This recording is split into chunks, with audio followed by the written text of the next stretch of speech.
live on Facebook. All right. There's that. Now I just need to get the podcast up. Okay. And I will start the podcast. Thank you, Facebook audience, for joining us. Give me a second to get the stream going for our podcast audience, and then we will be right with you.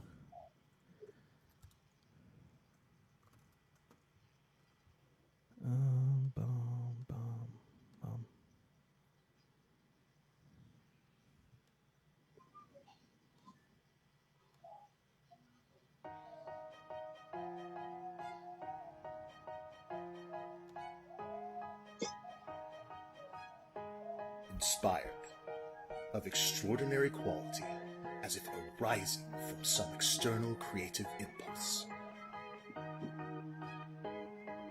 Greatness, the state, condition, or quality of being great. This is Inspired to Greatness. All right, everybody, welcome to the Inspired to Greatness podcast, the show all about spreading inspiration, motivation, and being great. I am your host, Matt Blake, along with my co-host, Bobby Malaccio. Welcome to the show today. Bobby, how are you, sir? Fantastic, my man. Awesome. How's everybody doing? Dude, we are great. We are living life to its absolute fullest, breaking boundaries, destroying goals, slaying dragons, all that stuff. So I hope everybody's having an amazing day today. Today we are going to be talking about building success in your business.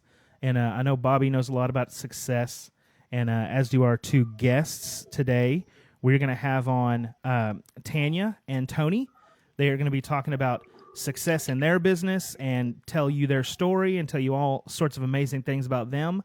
And, of course, before we get started on that, we are going to get us some quotes so we're ready. You know, this is the part like in the beginning of church when you sing to get your heart ready to receive the message. So this is the part where we get our hearts ready to receive the message of inspiration by getting some quotes and really feeling it. Right, Bobby? Let's go, baby. Okay. Let's roll it. First off, opportunities don't happen, you create them. And I'm a firm believer in this one. There's another quote that I didn't even write down, but it's, I can't even remember who said it, dagnabbit. Some really, really old guy. And it was a long time ago, so he's old now. It was the harder I work, the luckier I seem to get, and you know there's no such thing as luck really in this, and really you do create opportunities. Winston Churchill said, "Success is walking from failure to failure with no loss of enthusiasm." Man, I tell you, that's good. It is. That's good stuff right there, because there's so many people, especially when you're trying to maybe start a business, you're trying to bust out on your own. There's people who will, give you the "I told you so" and the kind of belittle when you have the setbacks. And if you just use that hater fuel to move yourself forward and keep your enthusiasm up, really, you should have it anyway, because you're living your passion and you're doing your thing. But it's awesome. And finally, before we get started, Jonathan Winters said, "If your ship doesn't come in, swim out to meet it." That's a good one. Come on, that's about creating an opportunity, right? That's my goal over there. I want to get to that goal. But you can't wait on your goal to show up on your doorstep. You have to go out there. You have to grab it by the scruff of its neck and say, "Come here, you're mine."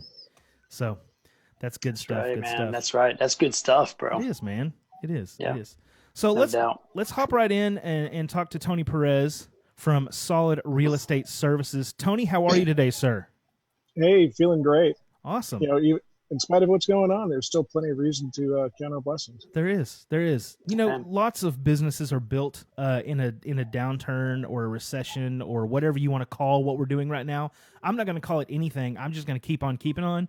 And so many people, like all the businesses that cut their budget and cut their marketing and do all that stuff, they're going to come out worse off on the other end. But people who persevere and say, no, we're pushing forward. We're going to do this thing. It's business as usual. Let's do it. Or they adapt, or they pivot their business, or whatever it is, and keep on going. Those are the real winners, and we only have winners on the show, so I'm excited to have you. Thank you. Well, like anything in life, it's a journey. It's a journey. So we may not be able to get there, on the path that we initially intended, but we just have to find an alternate path and just keep persevering. It may take a little longer, but That's we're right. still always making progress as long as we don't quit. Absolutely. Without loss of enthusiasm. Right. And so a lot of what I've done, I learned from my parents, especially my father, because, it all comes from them and the example they set for me. My dad actually and his brothers learned construction in the Panama Canal Zone during World War II, and there they got to meet a lot of the guys from the Army Corps of Engineers, right?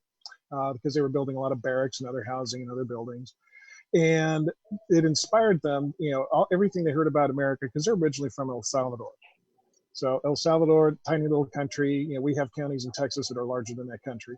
So limited opportunities, right? So they saw a lot, and the just the stories that the soldiers were, sharing about the United States just really inspired them. So they came up to California, and ironically enough, my mother is also from El Salvador, but my parents actually met in San Francisco down the line once my father had his businesses established. He eventually became a contractor. And then later on, the houses they were building, he became a real estate broker to sell them as well, because they didn't want the broker to keep making money, so they decided to be the broker. So with that, he worked hard. I grew up seeing a hardworking guy, spent a lot of time, sometimes a lot of time away from home. But as I got old enough to be able to hang out with him and go with him sometimes to work, especially in summertime, I got to see that it wasn't all just work. He developed a balance between working and also giving back.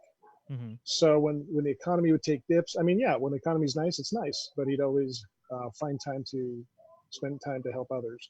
When the economy would take a dip, he would do what he could to keep his people employed, and sometimes do jobs inexpensively for people, using some, when necessary, donated materials, just to keep his guys working. So that always inspired me, because I saw the kinds of people he was working for, whether they were successful professionals or hardworking blue collar people. He respected everybody. He always gave everybody the same level of respect. And that's been key in my growth and appreciation for what I have in life. So, of course, being a kid, there's always this emphasis, you should go into the family business, And I resisted. I ended up going eventually into the Air Force after a couple of years of college, saying, I'm not sure what I want to do, but I do want to give back. So I did 6 years active, 9 reserve. Nice. Yeah, thanks. My mother was my mother was in the Air Force, as was my grandfather, and so Wow. a lot of the best people came out of there. We tried. We try. We're no less hardworking. We just don't have to dodge as many bullets. Right. Fly above them. But one of the things I learned there, in my service, is just it was ingrained in me. Now, serving, just living a life of service. And so when I finally decided to get into real estate, it was 1995. I was finally 31. I had a child at that time by then. So time to get serious. And interestingly enough, because this was all happening in California at the time, and since I had hung out with my father and eventually started working with him after a couple of years with a good brokerage to learn the business, because he'd actually already retired. But when I decided to start working with him, we worked really well together, and my business was fantastic, and which was great, because we were based on relationships, and that was the key thing that I learned from him. He never advertised himself. He would advertise a listing, or if he ended up with some homes that he built, he'd advertise those properties, but he never advertised himself. And I asked him why, and he says, because it's a relationship business. And you can't develop a relationship based on a picture in the yellow pages. Then the yellow pages are a newspaper ad. That's a throwback. In the newspaper ad, right? Well, he started in real estate in the 50s, so it's very old school. But once I started, I was able to update things. But the core things that I learned, because I always kept up with technology, still do. But the core things that I learned, I carried forward with me, and it worked for me here, because I came to Texas in 2009. What had happened is that my father had a stroke early 2008, passed away the day after Father's Day, and I took time off to be there for him and my mother. Sure. And yeah, it's just what you do. At least it's what I did. I felt great about it. I'll never regret the time I spent doing that. But by the time he passed away, he was 86, and time to go back to work. But there was no work to do. There were no jobs, no temp jobs, no part-time jobs because people were getting laid off. The West Coast especially had gotten hit really hard by then already. Yeah. 2008, 2009 was bad. Yeah. And so I got real prayerful. It just got to the point where it's like, I kind of had a feeling, where do you want me next? Because, things weren't working out. So I knew, okay, well, this is not all on me. You kind of got to give it up sometimes and say, okay, Lord, I think you want me somewhere else, but where is it? Mm-hmm. And eventually I connected with somebody on Facebook, and we became friends, and she started sharing information on Fort Worth and Texas and what the economy's like here and how much more stable things are. Now, granted, we don't have the peaks, the high prices in real estate that they do in California, but you also don't have the deep valleys that they end up experiencing there too. Right. So did my due diligence, then finally came out in January of 2009 to take a visit. And you know what locked me into coming to Texas? The Rangers? It was the people. Oh, it was the people. Well, I saw your Ranger shirt, and I'm like, yeah, boy. Heck yeah. Oh, yeah. Nice. That the locked people. Me into, well, let me. Yeah, exactly. It was the people, because it reminded me of what it was like when I was a small child in the 60s, where people still, helped each other. They still smiled at each other. You'd take a walk down your neighborhood and you'd smile, and people would sincerely, say hello and smile and ask you how you're doing, and actually care enough to know how you're doing. Yeah. So a lot of that went away because of, here I am in the San Francisco area, high-tech industries, a lot of money being made out there. The people are so stressed out, and they just seemed lost, a lot of them. And it was really getting hard working with them. So, and you try to inspire people. But so let's move forward back to 2009, moved out here in 2012. I ended up marrying that friend of mine. So she's now my wife. Nice. So, I'm no fool, She's beautiful and intelligent. I'm not going to give that up. She knew what she was talking about. So I had to come out here and stay here. So my roots have gotten very deep in the last 11 years now.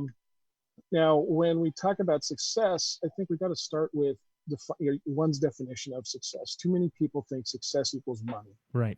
And that's it. How many zeros do I have in my bank account? What kind of cars do I drive? Where do I live? And it's so focused on superficial things. Right. That can come and go just as easily. Mm-hmm. What doesn't change is one's faith and relationships.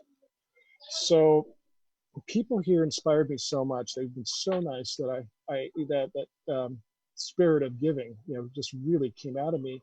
So right now I currently volunteer in 4 main areas. I mean, I'm on my HOA board. I'm on a city board with the city of Fort Worth. I'm a volunteer patroller with Fort Worth Police Department as a civilian patroller, which is, everything's locked down now. I'm also a church. I got a church at St. Patrick Cathedral in Fort Worth, and I'm in the choir and in the Knights of Columbus there. Nice. So I guess that's 5. You're not busy. You're not busy at all or anything. Well, people say, how can you do that and still have time for your family? You make time for the family. Yeah. Sure. And my business is successful enough because, I saw my dad spending sometimes 12 to 14 hours away from home. That was a lot. Yeah. And so as we grew older and adults, and we were able to have more adult conversations, he asked me, well, there was a time when you were a teenager, I thought you didn't like me. It's like, no, I've always loved you. I missed you. I missed you. It's so cool once you start to reach maturity and adulthood. And I'm 40 years old this year. I still feel like I'm an infant. And I'm like, well, why do people ask me questions? I'm a kid. I don't know what I'm talking about. But what's really cool is once you get older in life and you can talk to your parents as more of a peer, and that's when you really start to get some cool wisdom from your folks. Oh yeah, it's really cool. I mean, he was older when he passed away because he'd been married before. So had I. So we had that in common to share that experience. But we also made better choices later on in life. Sure. Because you can take the good, and it's easy to learn from the good. But sometimes when things aren't as good, you can still learn from those too. Yeah. I don't know about taking advice from people who haven't failed very much. You know what I mean? Like people who are successful is one thing. Like, cool, how did you do that? But people who haven't experienced failure and defeat, like they can get success, but what are they going to do when that one fails and they have to start again? Like they don't know how to deal with the difficult stuff, I don't think. So I think failure is a big part of success. Oh yeah, because in my business in real estate, when a problem kicks in on a transaction, for example, and my clients might start feeling like freaking out. They don't know what to do. And I said, no, this is not that big of a deal. Only from my perspective, and let me tell you why. And I'll spend 5 minutes. Sometimes that's all it takes, is just to say, okay, we can do this. We have this option, this option. These are all good options. And then they realize, oh, it's just maybe a glitch. And I said, yeah, and some of these options we can take care of right now. We won't even skip a day. We won't have to extend your transaction date. It's taken care of. I also find professionals I can refer them to, like lenders and a good title company, where they do their part. They care just as much as I do. You were talking you were talking about relationships, and that's real important on the customer side of thing. But I find that the biggest and most important relationships I have are not necessarily with my clients, but with my vendors and the other people in my industry, the people I work with regularly. Because I'm a wedding DJ a lot of the times. I'm going to work with a couple once, maybe twice, but I'm going to work with that photographer or that planner over and over and over again. And the better we get, like the better you get with a title company, the easier you can make closing for your clients. The better you are with your vendors, the more solid that relationship, the better you can deliver for your clients. Yeah, and then you're working more as a team, and a team that works out for each other. Sure. Right. Sure. So that's always beneficial, because they might see something, hear something that you really need to be aware of, that to avoid problems too. Yeah, absolutely. So sharing that information, having that long-term relationship, not just going, you're making me lose money, I got to go, I'm going to pick somebody else. Sometimes things are out of our control, but as long as we're there for each other, we can overcome all these things. So go ahead. Go ahead. I was going to say, tell us about Solid Real Estate Services. Like, what do you guys focus on? I know a lot of realtors have specific areas they niche down to, or specific types of homes, like dollar value, ranch style, lakeside. What do you guys specialize in over there? Well, the company focuses on residential real estate. Okay. And for this reason, because it's a very people-oriented business. I mean, not to say commercial isn't, but a lot of times commercial can get out of control because it's focused on the money. Mm-hmm. I've been with the bigger brokerages. I started out with Ebby Halliday, Keller Williams, Coldwell Banker, and they all have some great training and great levels of support and a great image. The one thing I found internally, though, is that these office fees are outrageous. Whether you have business or not, you got to pay this nice big fee, and then some companies even charge additional fees on top of your commission split, and it just gets to the point where it's like, okay, you guys are making money no matter what. Yeah. But and granted, we're independent contractors, but I didn't feel the sense of relationship that I have through Solid. Now, Solid is based out of Midland. Oh. But the broker and her husband, they're partners in the business, and they're recruiting agents all across the state. So it enables us to work from home, which keeps our overhead low, keeps their overhead low, because they have offices that they set up in their home. Sure. And they have administrative staff there. But the rest of us, once you have a certain level of experience, we don't need those office meetings. We don't need that constant coaching. Sure. But we still communicate. I've met some great people in Houston and San Antonio and other parts of the Metroplex up here that all have the same spirit of giving. Yeah. And the fact that we, in our case, we can close a transaction in Solid, and we only have to pay a $300 or $299 a transaction fee, which means we get to keep most of our commission money, which is always beneficial. But the thought is, okay, I'm going to buy a Lexus coming up. No. The idea is, for the most part, what can we do to give back? Because if I'm keeping some more, I'm going to be able to cover some more bills, but now I've got a little bit more to give back, to donate, to buy something, to buy a food cart for somebody. And that's the nice part about volunteering in different ways. And that's kind of like the key to my success. Because let me tell you, moving here from California, I had 16 years experience. Nobody cared because nobody knew me. Right. So I had, even the state of Texas didn't recognize that I'd been a licensee out there for years. They said, no, you're starting from scratch here. Yeah. And it really was. It was like I was born for the first time when I landed here. And when I drove up, actually I drove cross country, drove in on my birthday in March 2009. Nice. So how do you break through that? Now at the time, remember, I took about 5 months off to care for my dad. So I was depleting my savings. Yeah. And so moving out here was definitely a leap of faith. Yeah. And so you stay prayerful, you connect with the church, and then you start meeting people, start making those connections, you start serving. Mm-hmm. And money was coming in and providing, I was being provided for. And it was just amazing, the enrichment you get, the gratitude you get. And you don't do it for the gratitude, but you get it because at least it's acknowledgement that you're doing something right. Sure. And over time, I've started to see results from that because people realize I'm volunteering not because I'm making a six-figure income and I just have some free time to go do something just so I can get some pictures taken. I was doing this when I didn't have, hardly any income. Most people who genuinely give and volunteer, they don't give and volunteer because they have money. They have money and success because they know how to give and volunteer. It comes first. So, and it's truly like a lot of us learn when we learn from the Bible. When the Lord sees that you can take care of, you're a good steward of what you have in your life at that time, then you're going to receive more. Yeah. And slowly. Yeah. Right. You need to connect. Yep. You and Bobby have very similar stories. Like you came from California to Texas because thank goodness you finally got here. Bobby came from Florida to Texas because thank goodness he finally got here. And it's like this is. I love your cup too. He picks up his cup. It's got a Texas. He's all in. He is like he's all in. I'm Texas now. The only line I had to drop. Stuff. Well, the thing that worked sports wise, the thing that worked for me is that because I was born in San Francisco. When I was 8, we moved away, but still I was a Giants fan, and we had the A's. A's are American League. They were okay. But I told my wife, listen, at least the Giants are National League, but the Rangers are American League. So I was never that committed to the A's. Yeah. Go Rangers, go Rangers. Yeah, that's nice. So, Tony, how have you used the concept of building success in your business? Like, how do you use that on a daily basis?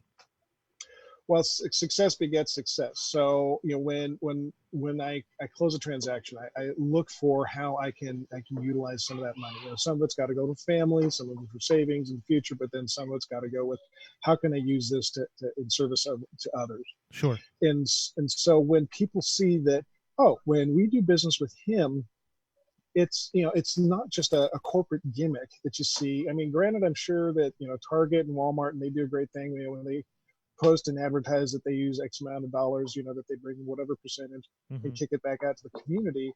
But when they see that I do that plus step up and I'm part of whatever outreach I'm supporting, then they realize, oh, wow, we have an actual direct impact in our community. If we're helping him, we're helping ourselves and our community. So when people see that, because I don't need to advertise it, I'm out there.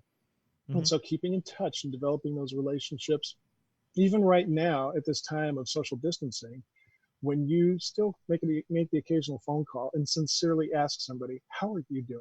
Yeah. Before you start talking about how you're doing, because that's the key. So many of us, you get a phone call, and all you do is hear about them. Mm-hmm. And they're like, okay, yeah, but I'm not doing so well right now.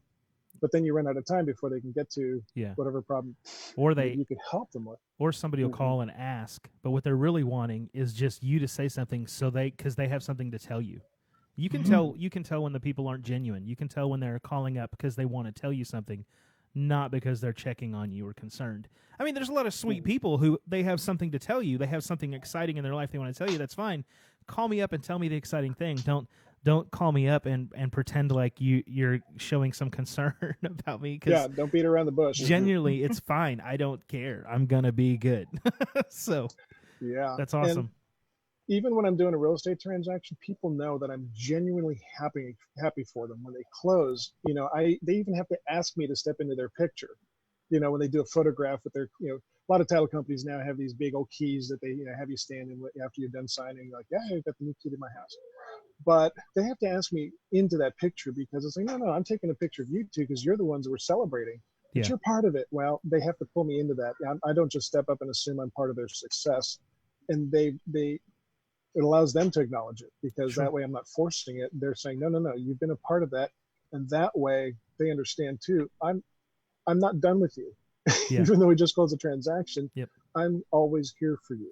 That's great. So, I love that part. yeah, Like a lot of my couples, I'll DJ their wedding, and then who knows if I'm ever going to see these people again. But then they'll add me Right. on Facebook, or they'll comment about, and it's really about, that's now a relationship, which turns into a friendship a lot of times. I had one of my clients who I was Facebook friends with and I add everybody on Facebook. I'm currently doing an experiment to see what it's going to do to change my life, my business. I've got like 4,400 friends on Facebook now. I'm approaching the 5,000 limit. And my nails are painted. It's nothing silly. It was just for my kids. And I added this young lady on Facebook, and then they're getting married, and like 14 people told them, hey, you got to call Matt. And so then they booked me to DJ their wedding, which is coming up in August. I'm so excited about these two. And then like 2 weeks ago, obviously spring wedding season is dead.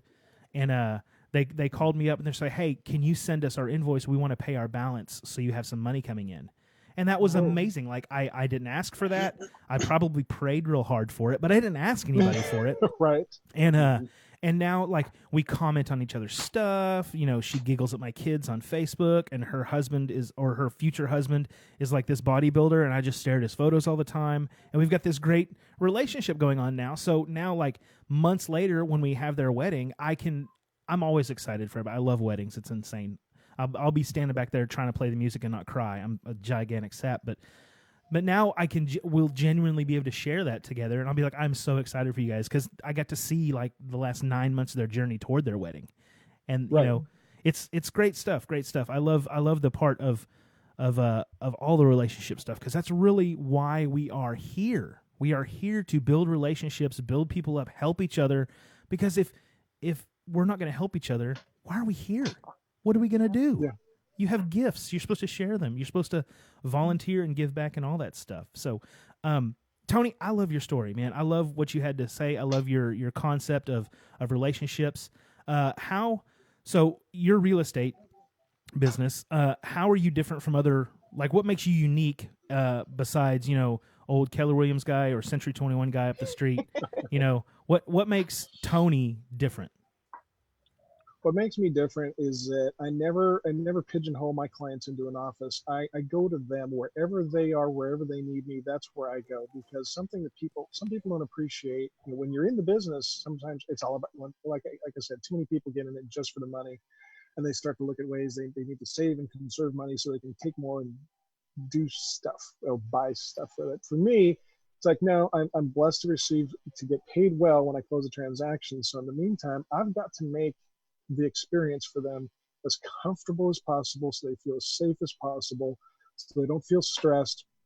And so whatever time they need me, I'm there. Wherever they need me, I'm there. I've met clients at a picnic table. I've met them in a coffee shop. I've met them in their living rooms. I've met them at their offices. So that's something that a lot of realtors still don't do, and they don't realize, meet me at my office. Yeah. No. Yeah. And once you meet them face to face for the first time, I tell them, listen, I want to just focus on getting to know you. Some people want to start showing them houses right away. No, I want to get to know them first. And then even then, when we go look at houses, it's like, I don't care if you don't like any of the ones we see, at least I'll know what you don't like. But the point is in getting to know them and spending that time in advance, and not, because some people think, I want to buy a house now, let's start looking. It's hard to when I don't know you, because I'm not selling a widget. I'm not, a salesman at Best Buy trying to find your laptop and Right. see you later. I'll never see you again. Once again, when you're developing a relationship, you have to do it properly. And so I take the time on the front end to get to know people, because that's where you develop that loyalty from the very beginning. They're not going to shop around after that, because I've seen that happen to others that, I don't know why they dumped me after a couple of weeks.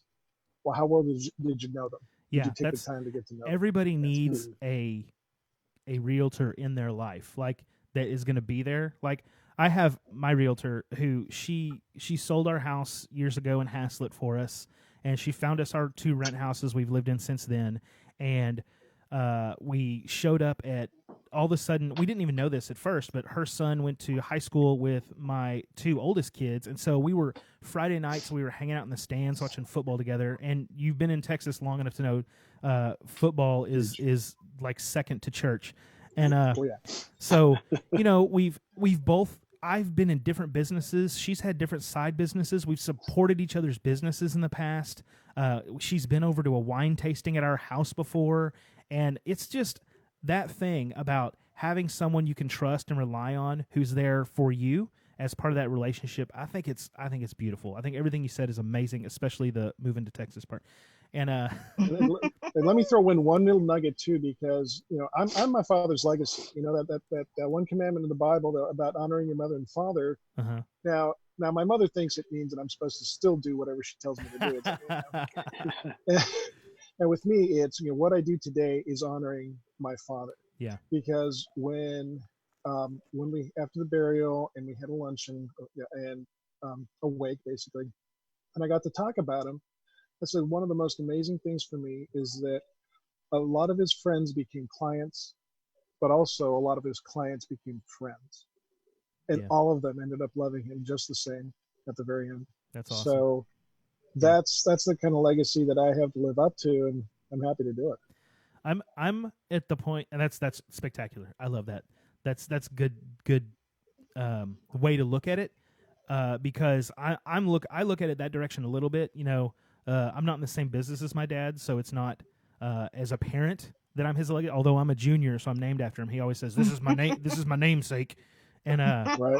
But I look the other direction. I look at my kids and say, I have to set the example and build it for them so they can continue. And the coolest thing ever, I have 5 kids, and 2 of my boys are DJs. They just really started in the last year. They DJ for Bobby on Friday nights. And it is so cool to have the thing that you love and your passion, and then you see your kids. We were in San Antonio, me and my wife, back for Valentine's Day. And my kids got my mother to drive them, got their equipment out and set it up, played the gig, and they're 11 and 13. And they broke their equipment down and loaded it up and brought it home and put it away. And I was 250 miles away, and my kids were doing the thing I love and maybe loving it more than I do. And it is so cool. And that is a legacy. That is when I'm gone and I say to them, and we have, whenever I'm there helping them, we have a little powwow where we circle up before we start playing and we say, what are we? Who are we? And we are the best event DJs in North Texas. We have a level of success. We have a level of commitment to our craft, and we won't accept any less from ourselves because we don't want our clients to accept less. And just circling up and seeing them be excited about that. When you talk about, we're going to have to do a whole show on legacy, Bobby. Write that down. We're going to do a whole show on legacy sometime. Because now I'm stoked. Tony has done excited me. So Tony Perez with Solid Real Estate Services. Where can people find you online? Or if you want to throw your phone number out there, how would you like people to get a hold of you? Well, the quickest way is just to call me at 682-233-0317, 682-233-0317. Or you can reach me at Tony Perez at Solid TX, Solid TX. It's a new email address for me because I've only been doing this for a couple months. But awesome. Let me tell you, you call or text me, and I don't pressure anybody. That's the other thing too. You want to ask me some questions, you want to talk about some scenarios, great, because I know sooner or later you'll come on board. You do business when you're ready. Don't listen to me. I'm the one, and I don't care what level you are socially. You're the boss. When I work for you, you're the boss, and so I make sure people are comfortable and are educated in the whole process, so they feel safe. And that's a big important thing for me. You got to feel safe. Yeah. In what you're doing. Absolutely. That's great. Awesome. Thanks so much, Tony. Well, I got to tell you guys, I'm extra excited to have Tanya explain her story, because in what she does, I'm going to tell you all what she does. If she just added DJ, she'd be living my best life, because she is an author, a speaker, a coach, a strategist. She has a passion for helping people and organizations figure out how to do life and leadership unapologetically on purpose. And I'm like, girlfriend, that could be my mission statement. Come on. So tell us a little bit about who you are, what you do, and what is so magical about you. And I love your hair, by the way. Thank you. I have to ask, though, because I've learned what you do. I've learned what Tony does. Bobby, what do you do? I have to ask. Can I ask that question? Yeah. Go ahead, Bobby. Tell her what you do. Yeah. I do actually a few different things. I run a youth program that you heard of Okay. that where Matt's kids DJ with us on Friday nights called Planet Kids. Okay. We specialize in providing entertainment, fun games and activities for kindergarten through 5th grade. And that's run on Friday nights only. And then I run 2 online businesses where I help people get fit with their health and wellness. And also I do some online investments. Okay. Got it. Yeah. And you're from Florida, but you made it home. Yes. You made it home to Texas. Okay. Wow. Okay. So a little bit more about me, because I had to, because I was like, I feel like talking to Tony. I'm listening to my father-in-law and his whole life story of what's going on, because it literally mirrors very much. He was in the Army and he started out part-time, but ended up retiring and moving to real estate. And so they've been in 20 years as well. And then I felt like as I was listening to him, I heard my husband, because he's in a similar type real estate company now after going through the economic crash and crisis as a realtor back then. So I was like, oh my God, like this is a crazy conversation we're going to get into. And then you're one, like my husband's best friend. He's a DJ and he retired in the Air Force, but now he does DJing on the side too. So I was like, that is where Awesome. Matt is getting that like hypeness from, because as soon as we got on the call, I was like, Matt is like hype. Like, am I ready? Like, I don't know. So I'm going to try and hold it together. But definitely to answer your question, yeah, a little bit more about me. Definitely all those things that you said. And, I really want to make sure that I help you to do life and leadership unapologetically on purpose. And so very much like you said, what you do and what I do resonate a lot together. Sounds like what Tony does as far as relationship building and being there for people and serving definitely is my heart. I'm a PK, I'm a pastor's kid, and then definitely with what Bobby has shared as well. My mom, she has been in some form of education, whether in school districts or daycare, helping and being there for students and, pouring into them and being a safe zone. So I'm excited. That's a little bit about me. I know you got more questions, so let's get going. My wife is a teacher. So Okay. she's a music teacher. She's the most amazing music teacher on the planet, just to plug my wife. And actually, I DJ full time, but I just accepted a part-time job starting in the fall. I'm going to be a preschool music teacher. So awesome. You're going to get them to love it early. Man, I love that. Because That's I'm great. a giant toddler. And so it's going to be perfect. I'm going to go to work and just play with kids and be like, here we go. Head, shoulders, knees, and toes. Let's hit it. So, Yes, but that's so good stuff. awesome, because my nephew, he actually was in a music class at TCU, like when he was like 2 or 3, and just to see him begin to love instruments and learning that exposure. I'm a big person about exposure at an early age, because it's a form of mentorship. So when you can do it, I'm always for that. I love that. I love it. I love it. It's great. It's great stuff. Working with kids is neat, because you can have these little miniature relationships with these kiddos, and you can, every one of them's different. And like I have a different relationship with all 5 of my kids, of course. It's just cool how they're tiny little people and they have these big personalities. Yes. And so it's dope. Even doper when you see them in you, and you remember your mom told you, remember what you did? Yeah, that's you. I see you right in that. This is my trial. I'm getting punished for all things I did when I was a brat child, man. I'll tell you right now. Like, they are all, it's not like one child who acts up like I do. It's like, no, you did this wrong, so that's what this one does. You did this wrong, so that's what this one does. I'm like, oh, crap. And let alone my daughter is every bit of sass I ever had in my life magnified. So, man, I tell you what. Yeah, I talk about that a lot in my book, Things My Mama Said. Like, I literally y'all talking about legacy. That is like the first like way of me doing that, is that book. And yeah, she definitely lets my brother know every day. That's your daughter is like you, so don't try and comfort her when that was what I was telling you was getting on my nerves back then. So that's crazy. Yes, the things they say. Wow. I wish when our parents told us these certain things, we knew what absolute truth this was when we were younger. Because my dad told me the biggest thing he ever harped on when I was younger was protect your reputation. Yeah. Above everything else, protect you and be honest to your word and protect your reputation. And I didn't realize until I was probably in my 30s how gosh darn important that really was. Because because if you want to get ahead, people got to trust you, and that's all about your reputation. So I'm very interested to know how you got into speaking, because I would absolutely love to do that in my life, among other things. So how did you get into speaking, and what do you love about it? I would say I got into it at 3.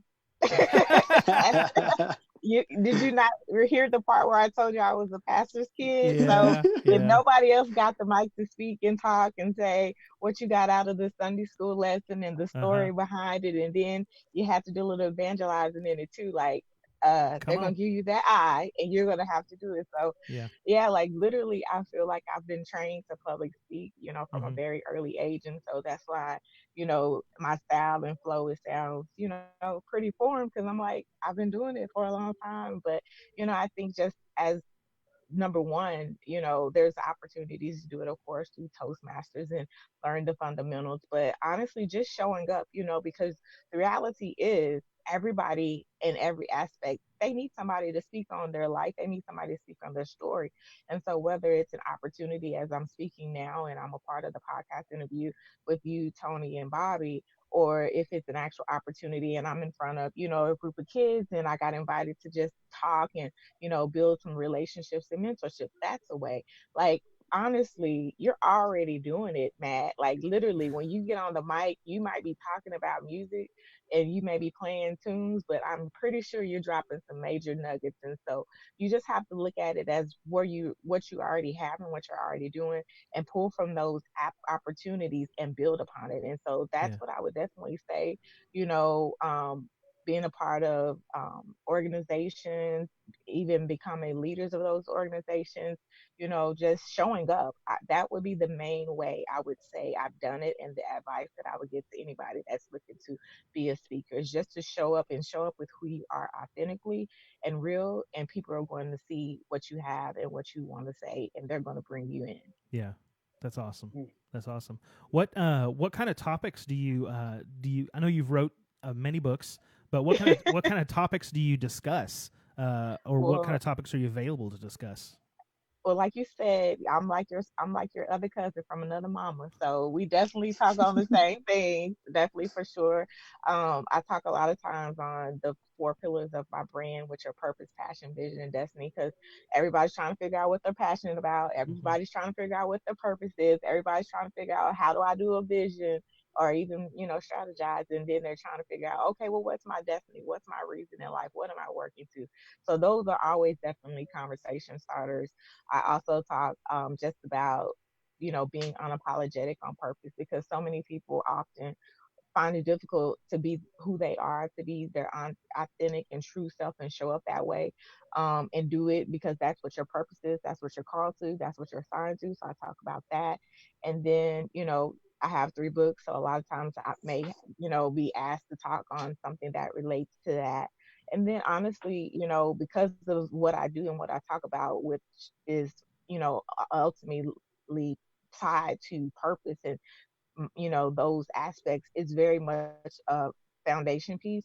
So I'm able to flow in different areas and be one that can speak wherever that applies in life. So, we're talking about inspire to greatness today, but we're talking about building success.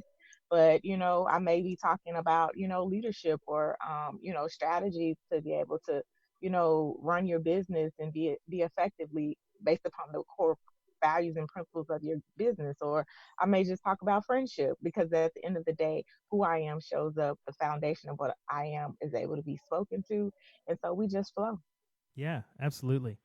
I'm glad you mentioned passion, and I'm glad that's Yeah. one of your pillars, because I think, I've worked in jobs. I worked in the oil field before and made a whole lot of money. I've Mhm. worked corporate jobs as a graphic designer and marketer, made tons of money. And I've been a DJ, and I've been dirt poor. And I have never been more happy than when I was Yeah. dirt poor doing what I loved, Yeah. than making all kinds of money doing something I had no interest in, because I'm doing this to pay the bills. There's a time and a place for that. It's usually in your, teens and 20s. You have to get established somewhere, and you gotta do what you gotta do to survive. But once you work toward the goal of taking your passion and making that your vocation, this is my Mhm. full-time thing, my main thing is my main thing, Mhm. life becomes much more bearable. You know, life is hard sometimes. Life really is. Yeah. So Yeah, that's the realness of it. if you can do the thing you were put here to do Yes. for a living, that's what I tell people all the time. You know what? A lot of people are miserable, and they're miserable because they love something and they're not doing it. Or they're doing something that they don't like because they think they need money. And you don't need money as much as you need fulfillment and relationships in your life. I'm snapping my fingers, y'all. Yeah, come on. So what led you to start writing your wisdom down in books? So I started years ago. I'm going to tell my age. You probably don't even realize that I'm way closer to your age than you probably think I am. But 15 years ago, I had a nonprofit that I had my vlog talking with Tanya as part of it. And it was around mentorship for young adults. And like you spoke up earlier about your gifts, like it was about realizing you had gifts, and maybe if you had questions about it or needed just somebody that was already doing it and doing life that way, to to have that resource. And so that's why I said mentorship is always at my heart. But dissolved the nonprofit, but kept the blog, which is a blog now. It didn't start as that way. It started as AOL dial-up and email. But yeah, it kept the blog, but literally off and on. So that's where the writing piece of it came from. But off and on, throughout life that happened. And so the crazy part is I came home. I actually lived in Virginia for close to 7 years, newly married, right before the crisis hit. And so if you guys remember, I said that my father-in-law was in real estate. So was my mother-in-law and my husband. So we literally got married right before the crash. Wow. And I had just relocated. So I also was not able to find a job right away. So we went through a lot, as newlyweds. And between the both of us, we went through 6 bouts of unemployment in 7 years. Because like Bobby, unlike Tony, where the area where we were at in Virginia, it got hit really bad. It actually is still recovering, actually. And so it was hard. It was tough. And so during that time, I had stopped writing, but it was still a lot of life happening to me. And so I decided, when at a point to where I was actually in therapy, to start back writing again. And so I literally started writing, and I had no idea that this was going to be a book, my first book, anything. I just knew I wanted to literally, help people to not feel like how I was feeling and not be stuck, and to figure out how to get unstuck back on purpose, to figure out how to jump back in the light, to figure out how to get their mind right. And I knew I wanted to not only help them, but help people that cared about them, that saw them going through problems, that saw them going through trauma, that saw them literally feeling like their life was falling apart, that saw them going through whatever form of mental illness or, distress, how to talk to them. And so I wrote it down. Well, actually, I put it in my old Sprint phone and left it alone. Yeah, left it alone. 5 years later, I got that knock from guys like, you remember that book you wrote? I was like, I wrote a book? Like, what? Like, I wrote a book? He's like, yeah, you wrote a book. Pull that out. Find that Sprint phone, or at least where you think you saved it on a hard drive, or y'all remember the old school, the 3.5, not the floppy, but yeah. Like, I'm telling y'all, I'm much older than I look, okay? And find that and put it together, get it all together. Matter of fact, add a journal to it. And, that's your first project that you're releasing, Mind Matters. And so that was 5 years ago. The rest is history. I've still been releasing books, still writing and doing Talk with Tanya. And, it's just a part of who I am, because I know I have something to say. I know I have a reason for being here. My dad taught that to me early on, that I have a responsibility to be where I'm supposed to be, doing what I'm supposed to be, because other people are waiting on me. Other people need me. And if I'm not where I'm supposed to be, I can't help them. So we are all sound like to be servers, givers, and definitely relational. So that's a part of my journey and how I got that first one done, and 2 more since then, another one on the way, and just enjoy it. That's so awesome. When's the first book coming out, Matt? Mine? You trying to speak? When's the first book? Oh man, come on. Actually, so each these voiceovers for audiobooks, like, come on. Well, each podcast episode I do, I write a little wrap up to it, and I'm actually saving all those because I'm going to release an Inspired to Greatness book after we've done. I think I'm going to release one every 30 or 40 episodes, just to wrap up all the topics we've done and put it out there as a book people can get.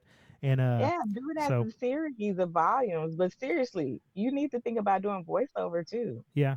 For Well, books, I've been I doing do. radio and podcasting for 13 years, 13, 14 years. And Mhm. when I knew I wanted to be a speaker, I've always taught groups. When I was a marketing guy, I would teach groups of business about social media like 10 years ago when nobody knew what the heck they were doing. It was MySpace and Twitter. And Trailblazer. yeah. And I was doing a podcast one time, and I was doing a live video, and this is like 8 years ago, and that wasn't a big thing. And Mhm. the platform I used to broadcast the video on featured me on the front page while I was live, and then I had 8,300 people watching me, and I just Awesome. was on a roll. I was just killing it, and I realized I was just sharing with 8,300 people, and that was the coolest thing. Like, I just Mhm. touched 8,300 people, and then they're going to Yes. talk to people about. There's no telling Yes. how many people I might have inspired or changed or helped. Yes. And that's when I realized you got to talk to people, man. You got to, and Mhm. I love it. I love it. I love, everybody goes to networking groups, like with the chamber or stuff to grow your business. Mhm. And my favorite thing is when they're like, "Hey, Matt, will you speak to our group today?" Absolutely, I will. I love it. So you're already doing it. You're already doing it. Yeah, I just need to figure out a way to get a paycheck from it too. Like, Yes. Yeah. so, Yeah. but I have faith it's going to happen. We talked about faith Mhm. on the podcast. It was last week or the week before, and I know it'll happen. I know it's going to happen. I just got to keep on keeping on and associate myself with people who are already successful doing it, like Tanya. And eventually I need Gary Vaynerchuk to tell me how I'm going to do it. And so then Yeah. Gary's going to book me to open up for him, and it's going to be amazing. Dream big if you're going to dream, folks, because there's Dream no big. there's no reason Put to the have a car little in dream. drive, right? Yeah, get going, get out of Get here. going. So Tanya, I Yeah, want to know Yes, sir. what's one of your biggest breakthroughs you've had with one of your clients? Honestly, it's when I get that question, what is my purpose? And it's not that I give them the answer, but I show them what's in them. And I give them the roadmap to tap into that. And I give them I literally put a mirror up, if you will, of what I see, what I hear, and what I notice. And when they literally have that moment, it's life changing. I actually, he's not even my client, but he's been openly sharing his testimony, so I can share with you. I had a podcast interview, and we ended up talking after because he went through Corona himself, and he actually he had some other people as well, because that's who he got it from, and he was just kind of.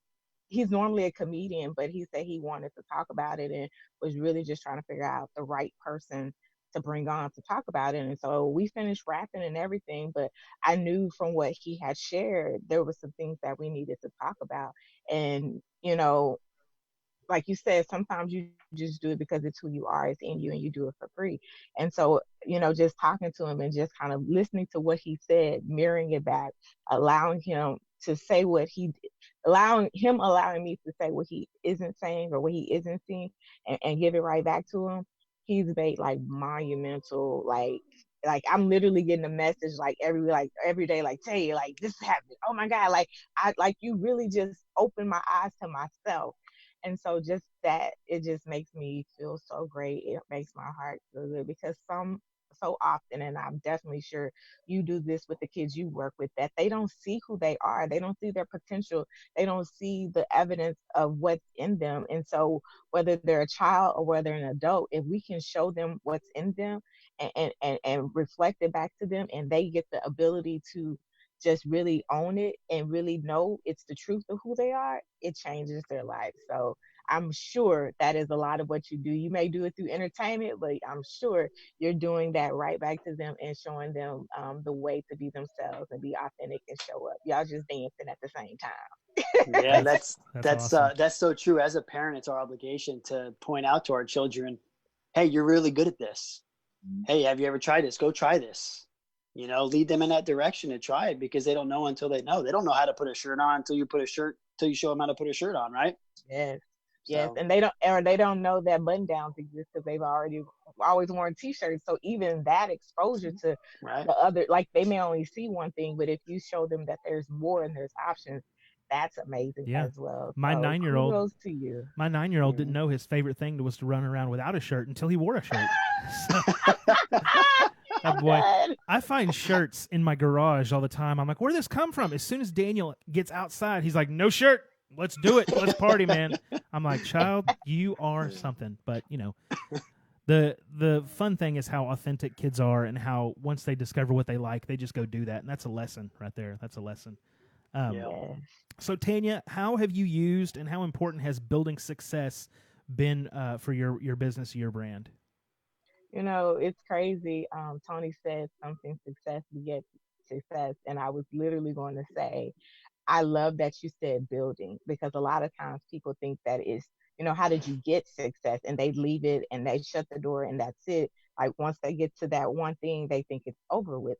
And so when you said building, I'm like, okay, he understands like there's levels to this. Like once you get to one thing, you see more and you're exposed to more. And now you're able to see now you're able to see Oh, the next man. level I can't and wait the for y'all to hear what I got opportunity. to say at the end of this thing. Oh, it's going to be so dope. You guys, we're all going to go conquer the world later. You're able to see the more that's out there, and then you keep striving for that. And so honestly, in my life, that's really what it's been like. Once you know, and you know, I just say starting out, you know, once I saw that there was more out there in school and in education, I went for it. You know, I first started out in inner city schools where they literally told my mom that we didn't have it, and my mom was like, no, not my kids. You know, she got real, and so she took us out. They sacrificed a lot to give us a better education. And so that's probably why I talk about my mom and dad a lot, because their sacrifices were real, because they knew that there was a lot in us and all it had to be was stirred. All they had to do was stir the gift. And so literally, you know, me making honor roll, that was the success, because I was first told I wasn't even smart enough and I needed special ed. And there's nothing against special ed, but when you don't take the time to see the child and see their gift and just reach them in a different way that might not be the normal conventional way, you know, through arts, you know, through you know, different forms of learning methods, that's when you can see them. And so that was what happened, you know. And so that was a success for me, because I was first told I wasn't going to be any of that. You know, it was a success for me to graduate. Not only did I graduate high school, I graduated high school early, like a year and a half early, with honors, sat on the third row of 1,000 students in my graduating class, top honors, all of that. And I had a personal note in my diploma from my counselor that said, I apologize that I did not believe in you when you first came. You know, that was the Wow. success. So success begets definitely is building, because once I do one thing, I know there's more. You know, same thing happened. I was the first graduate in my family from undergrad. I was not the oldest grandchild. I was the first person to get my master's. I was not the oldest grandchild, you know, and so each opportunity, each thing in my life, I saw the more I went after what was in me and the abilities that I knew I had, the more that I could see what was out there and build upon that. And so the same thing, like you said about failures, I'm not going to say the nonprofit or even the other business that I had was a failure. It just wasn't the right time. And I wasn't as smart with you as you are with technology. So I didn't know how to run a business from Virginia in Texas. I probably should have took some of those classes. I've been on that call with the 8300. But even with that, closing those, dissolving those, I still kept knowing that it was in me to start a business. And so the best of who I was, I brought it to this next business, Tanya J. Miller LLC, and I pulled it all together. I pulled from what I do in corporate. I pulled for what I was already doing in literally speaking my whole life, to be a speaker, to add to the thing I'd always been doing, helping people, got a certificate in life coaching. And I built upon that. And so I'm still building. I'm definitely still building. But each thing I know I do, I conquer, I meet, I know that there's more out there. And so the more I want to, like you said, I'm going to be like you. I'm dreaming big as well. I'm trying to be the next Ayana slash E.T. Eric Thomas and the next Miles Monroe and Dr. Phil. So, hey, y'all look and wait for me, because I'm coming too. Yes, yes, yes, yes. Come on, man. Woo! Oh yeah, look at this. It's gonna be a crazy day. I'm fired up, man. I'm gonna stock the shelves tonight like nobody's business, man. Someday you're just going to be one name, Tanya, and that's Yes. how people are going to know you. And I'll be across like, the world. I'll be like, y'all, she was on my little podcast. I don't know if y'all know that, but she was, we're friends. We're Whatever. friends. We're friends. So it all goes to awareness. And I was a corporate man for 20 years, and corporate has its place, and a lot of people fit right into corporate. But what corporate had done is it doesn't create a level of awareness that things are possible, right? You know that you can make $50,000, and $50,000 might be a lot of money because that's your level of awareness that exists inside your world, right? You went through those barriers and you continued to build, and your awareness kept expanding that this is possible. And you're like, wow, if this is possible, I did do this. What else is possible? Yeah. And with that type mentality, man, the sky is the limit. Sky's the limit. There is that. Nope. There's no sky. There is no limit, brother. There is no sky. There is no limit. My success is headed towards some black hole far away. So I don't even know. Tanya, well, where can people find you online? What's a good place for people to get all your info and connect with you? Yeah. So definitely for sure, follow me, connect with me, like me, the whole nine. Talking with Tanya, Instagram, Facebook, YouTube, Twitter, and for sure, TanyaJMiller.com. All the links are there, the books, the school, online classes, coaching, speaking, the whole nine. So check me out. Awesome. Talk with Tanya, TanyaJMiller.com. That's dope. That's dope. Thank you so much. Okay, we're going to do a few tips. This is where I would normally give people a book of the week that I think they should check out. So, Tanya, if you would be so kind as to plug your either most favorite or your most recent or whichever book you want people to go grab, what is that? Yeah. So my project, Mind Matters. I just felt like with everything going on, everybody is trying to figure out their next step, their next move, whether it's life, whether it's leadership, whether it's business, and they may be trying to navigate it. And so I won't, negate the fact that we're all experiencing this, but I don't want you to get stuck in the process. So definitely check out Mind Matters. It's talking to you about getting out of your head, jumping back into life, because sometimes you get stuck, and I want to help you to figure out how to get unstuck and back on purpose. And I know what it's like. I told you guys 6 bouts of unemployment, 7 years. I know what it's like to be in a recession where that was your bread and butter. So check the book out. It definitely talks to you, gives you practical tools, tips to do this thing called life, as well as the journal. So shop.TanyaJMiller.com. The book is there. The journals are there. All of them there, plus message merch. If you're able to see my shirt, I have on some message apparel as well. So check that out. Or if not, go to Amazon because it's there as well. The books are in print, digital, audio. That's why I was giving Matt the plug to do audio books, because audio is like, we need your voice on audio books as a voiceover. Thank you. But yeah, and then the journals are in print. So hey, like he might be the voice on one of my books down the road. I'm just saying, if he sets that Audible account up, Hey, that's funny. What I meant to ask you this, but are you self-published or did you go through a publisher? What would you suggest?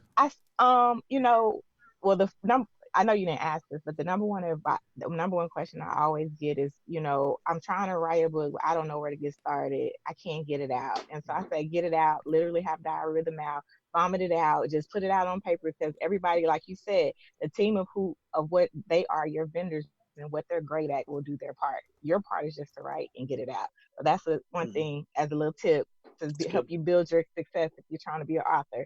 But yeah, I did self-publishing. If you get a deal with the publisher, just make sure you read the fine print, because I've heard and I see a lot of horror stories where they got a deal, but it wasn't the most elusive deal, if you will, and they didn't get a good cut of it, or they didn't get the marketing and branding that they thought they would get, so they were still responsible for that. So just make sure you do what makes sense for you and for where you're trying to go.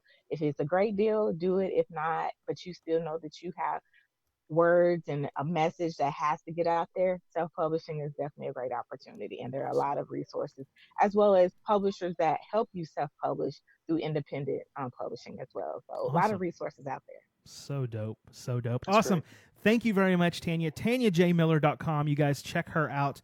Get the book, Mind Matters, and chat with her. So I'm going to do a couple more tips, and then we'll wrap it up. And I'm so freaking on fire for this stuff, you guys. My business tip for this week is really something that you ought to be doing already, is in 2020, because we all got some extra free time right now. because you can't go anywhere. Give away more content than ever in 2020. And this is something Gary Vaynerchuk does. Gary V is my spirit animal, so I reference him a lot. So like create a business Instagram profile for your business or brand, not just a personal one.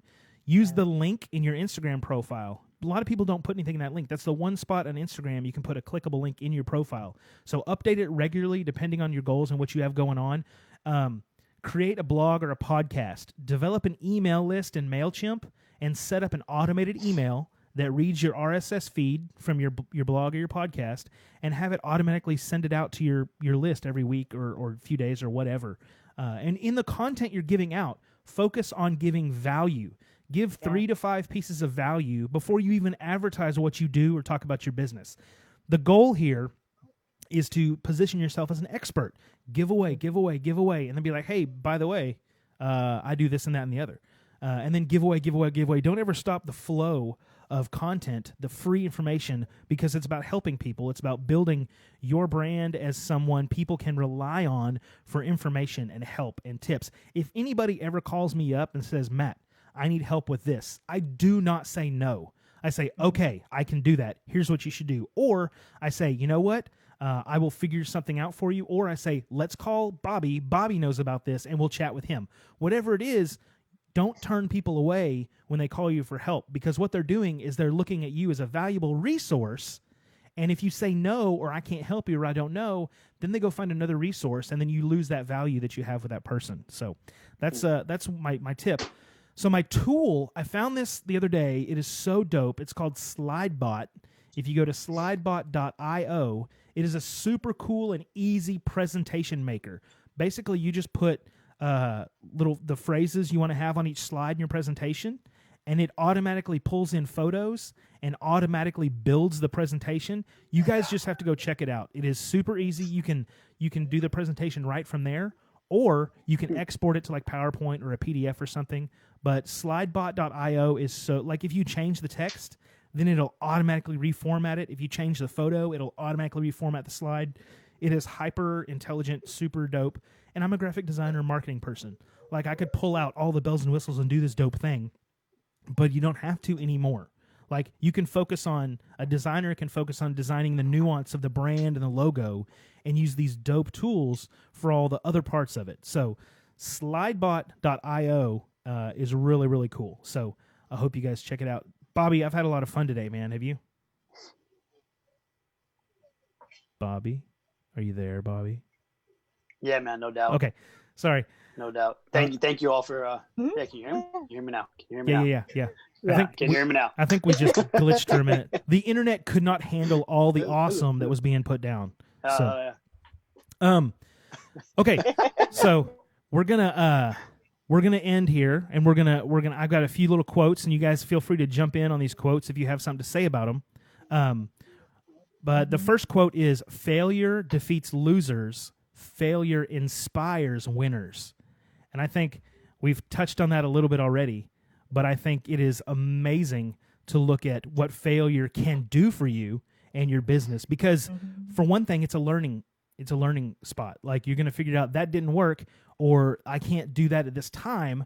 And you find a way to kind of pivot and sidestep and move in a different direction. But failure is an important teacher. Like, when kids are learning to walk, when they try to walk and they fall down, they don't just decide, oh, well, this isn't going to work out, I'm going to give up on this walking thing, right? They realize, oh, no, I can't do it that way.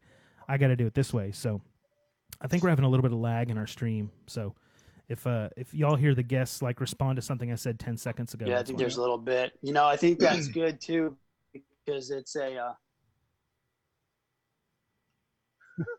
okay. It's so easy, about the failure to say, hey, I can't do it.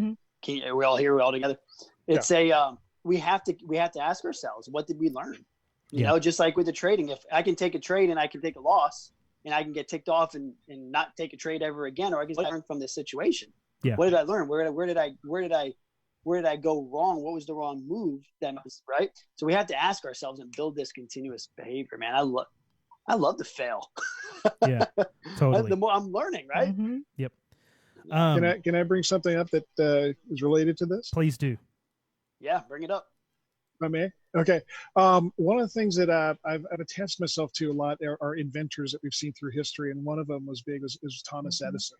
Now, I don't know if you guys know the story about how many times he failed when he was trying to invent a good light bulb. A lot. But he didn't take each one and get the press and go deep. I mean, if as long as he can get the money coming in. But the thing that touched me the most is that he didn't take each attempt that didn't work as a failure or a personal failure. He just said, I just figured out another way not to do this. Yeah.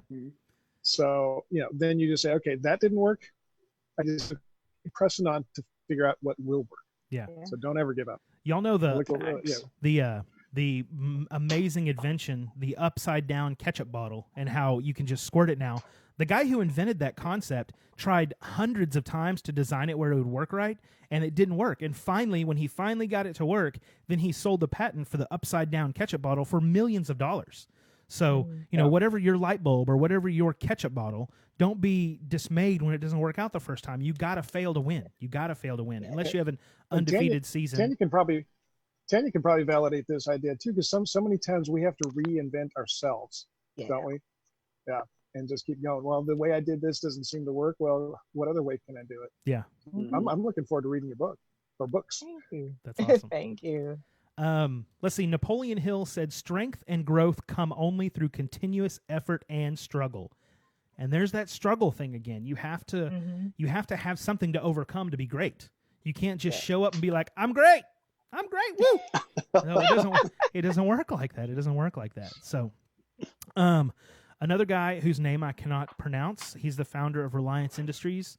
I'm not going to attempt to butcher his name, said, if you don't build your dream, someone else will hire you to help them build theirs. Yep, that's true. You're gonna work for a dream. It's gonna be yours or somebody else's. It's gonna be your dream or Sam Walton from Walmart, or you're gonna build Jeff Bezos' dream or somebody. So it's gonna happen. So my final quote before I get into my summation or whatever I'm gonna call it, like I'm in court. Angela Bassett said, "Don't settle for average. Bring your best to the moment. Then, whether it fails or succeeds, at least you know you gave your all. You gave everything you had, and we need to live the best that's in us." And I think that is key to success. And as Tony talked about earlier, and I love that he brought that up, is that you can define success however you want. If your success is making $45,000 a year and having your nights and weekends free to play Xbox and watch Netflix, and you're happy with that level of success, go do that level of success. That's dope, man. If you're happy, but I don't want to hear you complaining that you only make $45,000 a year when you're binge watching Ozark and Tiger King every night and weekend, right? So, I mean, Angela Baskin, I don't like her. I haven't even watched a show and I don't like her. I don't like her just from the memes. So, but, whatever your level of a success is, you got to own that. Look at her. She's like, nope, not going to happen. You have to not complain about it. If your success is this level, if you want more, you have to then extend your level of success. Absolutely. So here we go. Dreams don't just appear, my friends. They are built. Success is not given. It is earned. You can define your success in many ways, but the only way to feel success is to give your all. Second place, when you've given it your absolute best, feels way better than first place with a little effort, because you've done everything you can do. Everything in your life is your fault, right? Every win, every loss, every mountain and setback is yours to embrace and own. Once you own it all, then you are the only one that can change it.